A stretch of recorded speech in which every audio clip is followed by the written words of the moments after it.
पहली 2022 की पहली विज्ञप्ति है 01 परीक्षा ऑब्लिक 2020 किसने जारी करी है?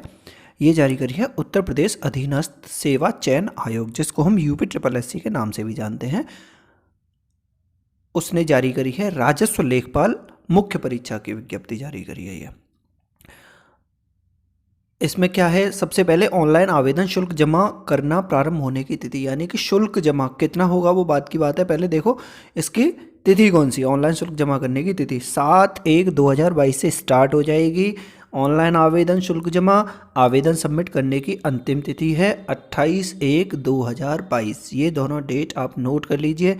जो भी इस परीक्षा की तैयारी में जुटे हुए हैं, जो भी इसका वेट कर रहे थे, उनके लिए बहुत ही खुशखबरी है। राजस्व लेखपाल मुख्य परीक्षा का विज्ञप्ति जारी कर दी गई है। 7/1/2022 से स्टार्ट हो रहे हैं, यानी कि परसों से, और 28/1/2022 को ही अंतिम तिथि है। आवेदन में संशोधन की अंतिम तिथि है 4/2/2022, यानी 4 फरवरी 2022 की अंतिम तिथि है आवेदन में संशोधन करने की। विशेष कथन को हम पढ़ लेते हैं क्योंकि बहुत ही बॉक्स में बंद करके हमें बताया है आयोग ने। उपरोक्त विज्ञापन के सापेक्ष आवेदन व फीस जमा करने की अंतिम तिथि 28/1/2022 तक है, यानी कि ये डेट हमें बहुत ध्यान रखनी है, 28/1/2022। इस तिथि के बाद कोई आवेदन फीस स्वीकार नहीं होगी। आवेदक अपने आवेदन का प्रिंट आउट तब तक नहीं निकाल सकेगा जब तक कि उसकी फ़ीस का समायोजन बैंक द्वारा नहीं कर दिया जाता है। यानी कि आपकी फ़ीस कट जाएगी 28/1/2022 तक, आप अपना प्रिंट आउट तब तक नहीं निकाल सकते हो जब तक बैंक से उसका क्लेरिफिकेशन नहीं आ जाता है कि हमारे पास पैसे आ गए हैं। अतः अभ्यर्थी द्वारा बैंक में शुल्क का समायोजन 28/1/2022 तक अथवा उसके पश्चात विलंबतम, यानी विलंबतम कितना, 7 दिवस के अंदर, अर्थात दिनांक 4/2/2022 तक अनिवार्य रूप से करा लिया जाए। इस अवधि में अभ्यर्थी अपने आवेदन में अनुमन्य विवरण को संशोधित भी कर सकता है। यानी कि 4/2/2022 तक अपनी फीस जहाँ भी फंसी हुई है 28/1 तक तो आप काट देंगे, उसके बाद 7 दिन का समय और दिया गया है जिसमें 4/2/2022 तक का आपको समय है। तब तक आप अपने बैंक के क्लियरेंस से उसकी फीस जब जहाँ भी फंसी हुई है उसे आयोग तक पहुँचाइए। उसके बाद इस बीच में आप संशोधन भी कर सकते हो। तो जान लेते हैं कि इसके लिए क्या क्या एलिजिबिलिटी रखी है। जैसा कि सबको पता है, बहुत दिनों से शोर मचा रहे थे सब कैंडिडेट कि जो पैट एग्ज़ाम हुआ है, PET एग्ज़ाम हुआ है, बिना बात के ले लिया गया, इससे कोई विज्ञप्ति आएगी भी या नहीं आएगी। तो राजस्व लेखपाल की विज्ञप्ति आ चुकी है जिसका सबको इंतज़ार था। इसमें है 8085 राजस्व लेखपाल, यानी 8085 जगह निकाली गई हैं उत्तर प्रदेश में राजस्व परिषद द्वारा। अच्छा, कैंडिडेट कितने बुलाए जाएंगे और क्या क्या एलिजिबिलिटी क्राइटेरिया रहेगा, इस सब बात पे हम डिस्कस करेंगे।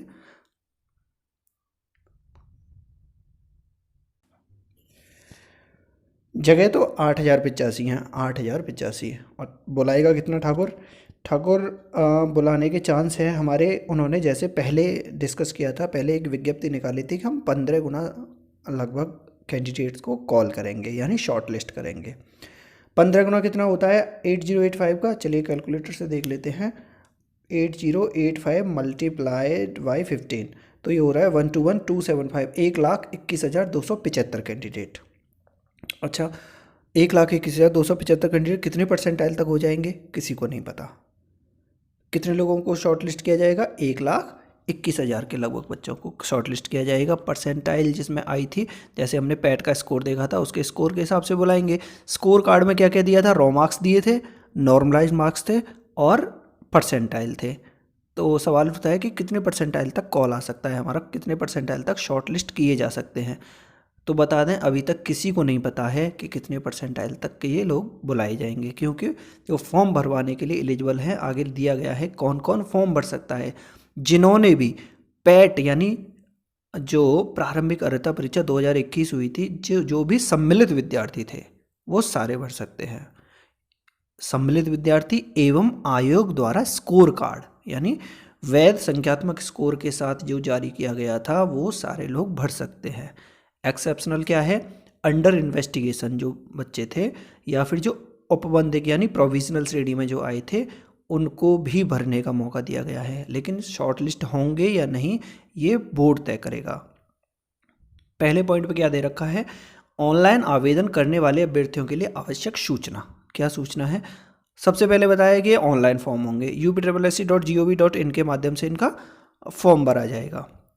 आवेदन की प्रक्रिया क्या रहेगी? अभ्यर्थियों की अपेक्षा की जाती है कि यह विज्ञापन को सावधानीपूर्वक पढ़ें, भली भांति समझ लें कि विज्ञापित पद हेतु वांछित अनिवार्य अर्हता जो शैक्षिक अर्हता दे रखी हैं और जो अन्य अर्हताएं दे रखी हैं उसके हिसाब से ही आप या और आयु कैटेगरी जो है, एज कैटेगरी में आप आते हो, एज लिमिट जितनी भी दे रखी है, तो आप इस विज्ञप्ति के लिए एलिजिबल हो, आप इस फॉर्म भरने के लिए एलिजिबल हो। करना क्या है? upSSC.gov.in के होम पेज पे जाएंगे, लाइव एडवर्टीजमेंट सेगमेंट पे क्लिक करोगे, वहाँ पे जाके विज्ञप्ति डाउनलोड कर सकते हो और एप्लीकेशन प्रोसेस को स्टार्ट कर सकते हो। अच्छा, लॉगिन कैसे करना होगा हमें? एप्लीकेंट जो है वो लॉगिन करेगा पैट से, यानी पीईटी का जो रजिस्ट्रेशन नंबर था और जो ओटीपी आता है थ्रू ओटीपी कर सकते हो, या फिर व्यक्तिगत विवरण जिसमें डाल के कर सकते हो। कैसे? जिसमें रजिस्ट्रेशन नंबर पूछेगा, जन्म तिथि पूछेगा, लिंग, उत्तर प्रदेश का मूल निवास, व श्रेणी कौन सी है आपकी, उससे आप लॉगिन कर सकते हो। बाकी एप्लीकेशन में जो भी जानने लायक चीज़ें हैं आप इसको पढ़ सकते हैं। नाम आपका, पिता का नाम, माता का नाम, उत्तर प्रदेश के मूल निवासी हैं, ईडब्ल्यूएस श्रेणी कौन सी है, ओबीसी, ईडब्ल्यूएस, जन्म तिथि क्या है आपकी, लिंग क्या है, वैवाहिक स्थिति कैसी है, मोबाइल नंबर, ईमेल आदि जो सारी चीज़ें पूछी जाएंगी उनको आप भर के बाद में वेरिफिकेशन कोड डाल के आप सबमिट कर दीजिएगा। फ़ोटो और हस्ताक्षर मांगे जाएंगे। फ़ोटो और हस्ताक्षर के लिए आप जो पैट में जो भरे गए थे वो ही स्वतः ले लिए जाएंगे। अगर आपको नहीं चेंज करने हैं तो आप व्यू करके कंटिन्यू कर सकते हो। अदर डिटेल्स में क्या भरा जाएगा?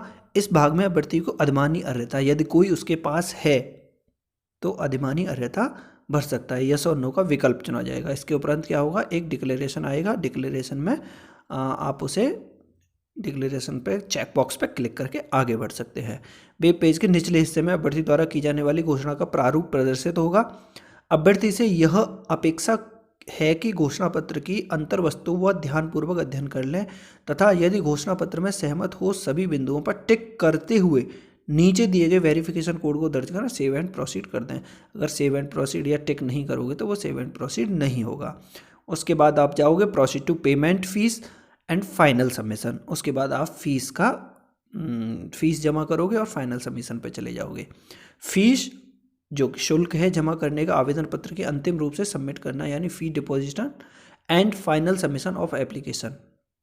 जब आपकी फ़ीस डिपॉजिट हो जाएगी, फाइनल सबमिशन होगा, तो क्या है उसका किस तरह से करना है आपको? अभ्यर्थी निर्धारित फीस शुल्क भुगतान credit card, debit card, internet banking या एसबीआई ई चालान किस से कर सकते हो आप?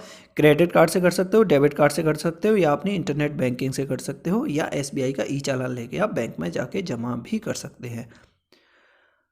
फीस शुल्क का सफल भुगतान होते ही पेमेंट एक्नॉलेजमेंट रिसिप्ट आएगी, जिसको PAR बोलते हैं, वो आएगी, वो जनरेट होगी। आप पेमेंट के विवरण अंकित होगा उस पर।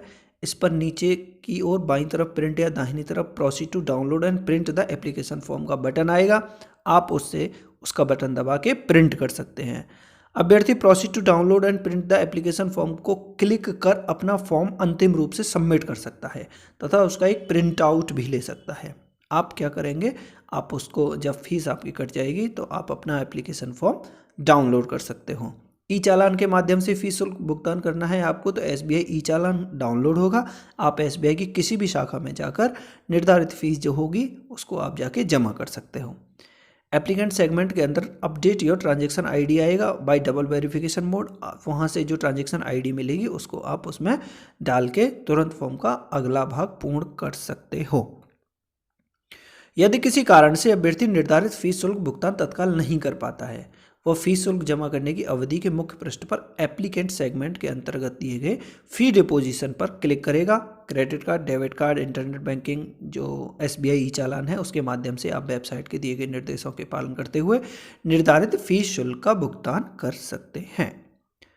अभ्यर्थी उपरोक्त के अतिरिक्त एप्लीकेशन सेगमेंट के अंतर्गत दिए गए एप्लीकेंट्स डैशबोर्ड पर जाकर पीईटी रजिस्ट्रेशन के माध्यम से भी लॉगिन फीस शुल्क का भुगतान कर सकता है। आप पीईटी रजिस्ट्रेशन के माध्यम से भी आप कर सकते हो। फीस की बात हो रही है तो देख लेते हैं कितनी फीस जमा करनी है हमको। अगर आप अनारक्षित यानी सामान्य कैटेगरी से हैं तो आवेदन फीस शुल्क जो है 0 रखा गया है। आवेदन प्रक्रिया फीस जो दे रखी है, ऑनलाइन प्रक्रिया फीस, वो 25 रुपये है। टोटल दोनों मिला के 25 रुपये यानी 25 रुपये।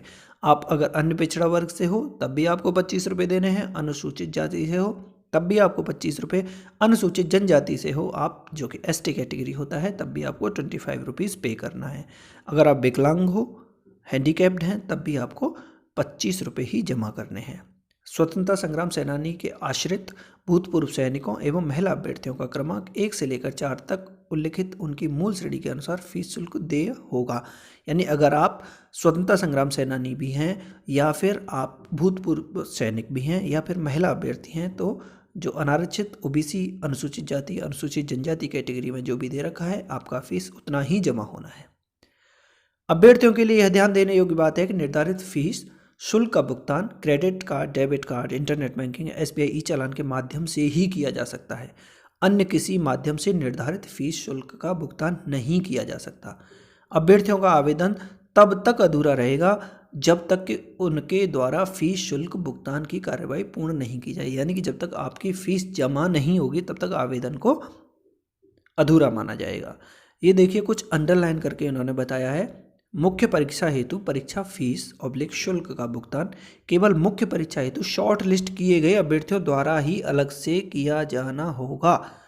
मुख्य परीक्षा हेतु शॉर्ट लिस्ट किए गए अभ्यर्थियों द्वारा मुख्य परीक्षा हेतु परीक्षा फीस ऑब्लिक शुल्क जैसा कि आयोग ऑब्लिक शासन द्वारा निर्धारित किया जाएगा भुगतान मुख्य परीक्षा का प्रवेश पत्र डाउनलोड करने से पूर्व किया जाएगा। दोबारा समझ लेते हैं। जो मुख्य परीक्षा हेतु परीक्षा फीस है, शुल्क का भुगतान केवल मुख्य परीक्षा हेतु शॉर्ट लिस्ट किए गए अभ्यर्थियों द्वारा ही अलग से किया जाना होगा। मुख्य परीक्षा हेतु शॉर्ट लिस्ट किए गए अभ्यर्थियों द्वारा मुख्य परीक्षा हेतु परीक्षा फीस ऑब्लिक शुल्क जैसा कि आयोग ऑब्लिक शासन द्वारा निर्धारित किया जाएगा भुगतान मुख्य परीक्षा का प्रवेश पत्र डाउनलोड करने से पूर्व किया जाएगा। देखिए समझते हैं, कह रहा है कि ये तो फॉर्म आपको भर देना है, लेकिन जब आप शॉर्ट लिस्ट हो जाओगे तब आपको मुख्य परीक्षा के लिए एक और फॉर्म भरना होगा। आयोग जब प्रवेश पत्र आपका देगा, जब एडमिट कार्ड आएगा, तो उसे डाउनलोड करने से पहले आपको एक और फीस देनी होगी। फॉर्म का प्रिंट आउट लेना। अभ्यर्थियों से यह अपेक्षा की जाती है कि वह अपना आवेदन पत्र अंतिम रूप से सबमिट करने के उपरांत उस एप्लीकेशन फॉर्म का प्रिंट आउट एप्लीकेशन सेगमेंट के अंतर्गत दिए गए एप्लीकेंट डैशबोर्ड पर जाकर पीईटी रजिस्ट्रेशन के माध्यम से लॉग इन कर अवश्य प्राप्त कर लें। अभ्यर्थियों को अभिलेखों की समीक्षा परीक्षण के समय एक फॉर्म की एक प्रति प्रस्तुत करनी होगी। यदि अभ्यर्थी द्वारा निर्धारित फीस ऑब्लिक शुल्क का भुगतान किया जा चुका है और अभ्यर्थी अपने आवेदन का प्रिंट आउट नहीं निकाल पा रहा है, तो अभ्यर्थी आयोग की वेबसाइट के होम पेज पर जाकर एप्लीकेंट सेगमेंट के अंतर्गत update your transaction ID bye double verification पर क्लिक कर विज्ञापन की अंतिम तिथि तक प्रिंट ले सकता है। यानी फॉर्म का प्रिंट हम कैसे ले सकते हैं, ऊपर भी डिस्कस कर चुके हैं। फॉर्म का प्रिंट लेने के लिए जो भी पैटर्न अपनाया गया है। आवेदन पत्र में संशोधन कैसे कर सकते हैं। अभ्यर्थी आवेदन फीस शुल्क जमा करने के उपरांत ही अपने आवेदन पत्र में संशोधन कर सकता है। इसके लिए अभ्यर्थी वेबसाइट के मुख्य पृष्ठ एप्लीकेशन सेगमेंट के अंतर्गत दिए गए एप्लीकेशन डैशबोर्ड पर जाकर पीईटी रजिस्ट्रेशन के माध्यम से लॉगिन करेगा। लॉगिन करने के उपरांत अभ्यर्थी संबंधित विज्ञापन के सामने प्रदर्शित मॉडिफाई एप्लीकेशन बटन पर क्लिक कर वेरिफिकेशन कोड दर्ज करेगा। तदुपरांत अभ्यर्थी के रजिस्टर्ड मोबाइल नंबर, ईमेल पर ओटीपी आएगा। ओटीपी सबमिट करने पर अभ्यर्थी का भरा हुआ फॉर्म प्रदर्शित होगा। अभ्यर्थी अपने आवेदन पत्र के निम्नलिखित विवरण को ही संशोधित कर सकता है। बहुत ही जरूरी चीज़ है जानने लायक कि आप क्या क्या संशोधन कर सकते हो। नाम में वर्तनी की गलती, अगर आपकी स्पेलिंग मिस्टेक हो जाती है तब उसको कर सकते हो। पिता के नाम में वर्तनी की गलती, पिताजी के नाम में अगर कोई भी स्पेलिंग मिस्टेक हो जाती है उसको कर सकते हो। पत्राचार का पता, आपका जो एड्रेस है उसको चेंज कर सकते हैं। अन्य विवरण जैसे EWS है आप, या फिर DEF से हो, एक्स सर्विस मैन हो, इस तरह की कोई भी कैटेगरी है उसको आप चेंज कर सकते हो। जाति की श्रेणी में जैसे सामान्य, अनुसूचित जाति, अनुसूचित जनजाति, अन्य पिछड़ा वर्ग, आप अपना जेंडर भी बदल सकते हैं। आवेदन में अनिवार्य अधिमानी अर्हता संबंधित दर्ज किया गया विवरण, यानी जो 7 चीज़ें जो दे रखी है इनको ही चेंज कर सकते हो आप, इनके अलावा कोई दूसरा चेंज नहीं होगा। आवेदन पत्र में संशोधन। इस विज्ञापन में उल्लिखित संशोधन की अंतिम तिथि 4/2/2022 तक ही अनुमान्य है। उक्त तिथि के उपरांत आवेदन पत्र में संशोधन किया जाना संभव नहीं होगा और ना ही इस संबंध में कोई पत्राचार किया जाएगा। यानी 4 फरवरी के बाद आपका कोई भी किसी भी तरह का आवेदन पत्र में संशोधन संभव नहीं हो पाएगा। आपको जो भी करना है आप 4 फरवरी 2022 से पहले ही कंप्लीट करना होगा। देख लेते हैं पदों का विवरण किस तरह का है। एक टेबल बना के हमें पदों का विवरण समझाया गया है। पहले क्रम संख्या और सेकंड पे विभाग कौन सा है, राजस्व परिषद उत्तर प्रदेश लखनऊ। पद का नाम है लेखपाल। और जो वेतन बैंड, जो वेतनमान जिसे ग्रेड पे बोलते हैं, वो कितना रहेगा आपका 5,200 से 20,200 तक का जो ग्रेड वेतन है। और ग्रेड पे है आपका 2000 यानी 2000 का ग्रेड पे है। 1 जुलाई 2021 को आयु न्यूनतम और अधिकतम 18 साल से 40 साल तक का जो भी व्यक्ति होगा वो फॉर्म भर सकता है। मिनिमम एज 18 साल और मैक्सिमम एज 40 साल। अनारक्षित जो भी अध्याचित कुल रिक्त पदों का आरक्षण बार विवरण किस तरह से दिया है। ओपन कैटेगरी में 3,271 यानी 3271 और एससी कैटेगरी में 1690 1690 और 1690 जिसे बोल सकते हैं। अनुसूचित जनजाति में 152 और अन्य पिछड़ा वर्ग के 2174 यानी 2174 कैंडिडेट। आर्थिक रूप जिसको ईडब्ल्यूएस बोला जाता है 798 यानी 798। कुल पद हो गए हमारे 8085। अभियुक्ति है स्थायी और अस्थायी, स्थायी ऑब्लिक अस्थायी, इस तरह का दे रखा है। नियमावली के बारे में कुछ मंडलवार क्या होगा क्या नहीं होगा ये सब दिया गया है। आप देख सकते हैं क्षैतिज आरक्षण के बारे में। क्षैतिज आरक्षण में आपको स्वतंत्रता संग्राम सेनानी के लिए 149 वैकेंसीज हैं।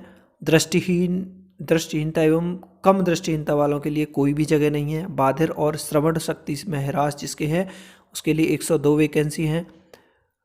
प्रमस्तिष्कीय अंगघात, उपचारित कुष्ठ, बौनापन, एसिड आक्रमण पीड़ित और मांसपेशी दुष्पोषण सहित चलन क्रिया संबंधी निःशक्तता के जो भी कैंडिडेट उनकी वैकेंसी हैं 122। बौद्धिक निःशक्तता, स्वपरायणता, विशिष्ट अधिगम निःशक्तता और मानसिक अस्वस्थता के लिए 0 वैकेंसी है। खंडका से खंडघा के अधीन आने वाले व्यक्तियों में से बहु निःशक्तता जिसके अंतर्गत प्रत्येक निःशक्तता के लिए अभिज्ञानित पदों में बाधिर अंधता सम्मिलित है, उसकी वैकेंसी है 85।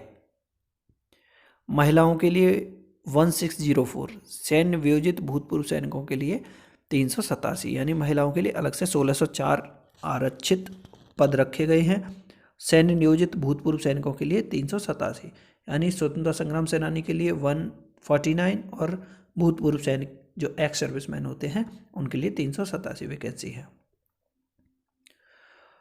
बाकी 5 पॉइंट में इसी में आरक्षण से संबंधित जो भी कैटेगरी वाइज बांटा गया है उसके बारे में बताया गया है।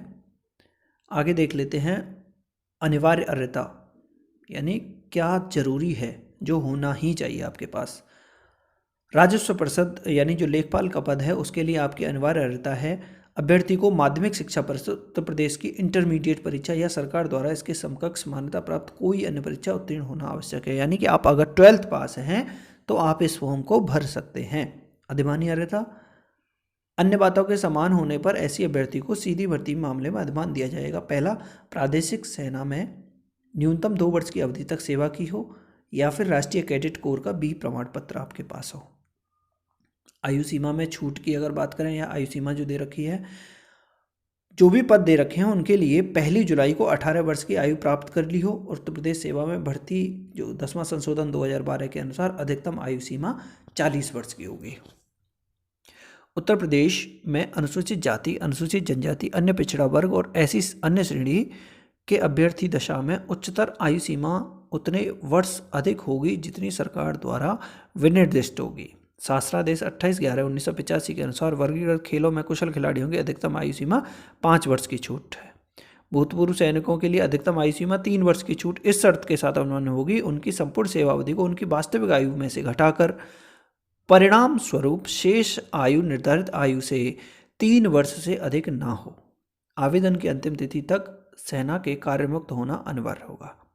समाज के विकलांगजनों को उत्तर प्रदेश के अद्यतन नवीनतम विद्यमान शासनादेश दिनांक 3 फरवरी 2008 के अनुसार अधिकतम आयु सीमा में 15 वर्ष की छूट अनुमन्य होगी, यानी विकलांगजनों को 15 वर्ष की छूट है। बाकी एज की छूट के बारे में आपने देख लिया। आरक्षण के बारे में आप ऊपर ही देख चुके हैं, जो भी कैटेगरी वाइज वैकेंसीज दे रखी हैं। चयन का आधार क्या होगा? विज्ञापित पदों पर चयन सीधी भर्ती रीति एवं प्रक्रिया नियमावली 2015 दिनांक 11 मई 2015 एवं कार्मिक अनुभाग 2 उत्तर प्रदेश शासन की अधिसूचना संख्या 4/2017 जो उसका नंबर दे रखा है दिनांक 31 अगस्त 2017 द्वारा प्रख्यापित उत्तर प्रदेश अवर स्तरीय पदों पर सीधी भर्ती यानी साक्षात्कार का बंद किया जाना नियमावली 2017 व उत्तर प्रदेश शासन के कार्मिक विभाग के शासनादेश संख्या जो भी दे रखा है अनुसार लिखित परीक्षा के आधार पर की जाएगी, यानी ओनली रिटन एग्जाम होगा। परीक्षा योजना एवं पाठ्यक्रम आयोग की सूचना संख्या 164/344 आयोग 2020 TC दिनांक 8/12/2021 द्वारा लेखपाल के पदों पर चयन हेतु लिखित परीक्षा की परीक्षा योजना एवं पाठ्यक्रम आयोग की वेबसाइट पर जारी किया गया है। अच्छा, इसका सिलेबस दे रखा है। लेखपाल के रिक्त पदों पर चयन हेतु लिखित परीक्षा में परीक्षा योजना एवं पाठ्यक्रम। सामान्य हिंदी 25 प्रश्न आएंगे और 25 अंकों के होंगे। गणित के 25 प्रश्न आएंगे और 25 अंकों के होंगे। सामान्य ज्ञान के 25 प्रश्न आएंगे और 25 अंकों के होंगे। ग्राम्य समाज एवं विकास के 25 प्रश्न आएंगे जो कि निर्धारित 25 अंकों के होंगे, यानी 100 क्वेश्चन हमारे 100 अंकों के होंगे। 2 घंटे यानी 120 मिनट की ये एग्ज़ाम होगा आपका। नेगेटिव मार्किंग दिए जाने एवं प्रश्न के पूर्णांक का 1/4 नेगेटिव मार्किंग होगी। 1/4 की नेगेटिव मार्किंग होगी। 100 question 100 marks 1/4 negative marking 2 hours आपका टाइम दिया होगा। पाठ्यक्रम की चर्चा हम अलग से करेंगे। आपको अभी फॉर्म भरना है और कितने परसेंटाइल बुलाए जाएंगे, कितने कैंडिडेट बुलाए जाएंगे ये हम डिस्कस कर चुके हैं, लेकिन कितने परसेंटाइल पर कट ऑफ लगेगी इसके बारे में आपको भी नहीं सोचना है, क्योंकि अभी तक किसी को नहीं पता है कि कट ऑफ जो भी शॉर्ट लिस्ट के लिए निर्धारित कट ऑफ जो है कितनी रहेगी। Thanks for watching my video. आगे हम पाठ्यक्रम स्टार्ट करेंगे लेखपाल किस तरह से हम लेखपाल बन सकते हैं पढ़ के एग्ज़ाम दे के। Okay, thanks for watching.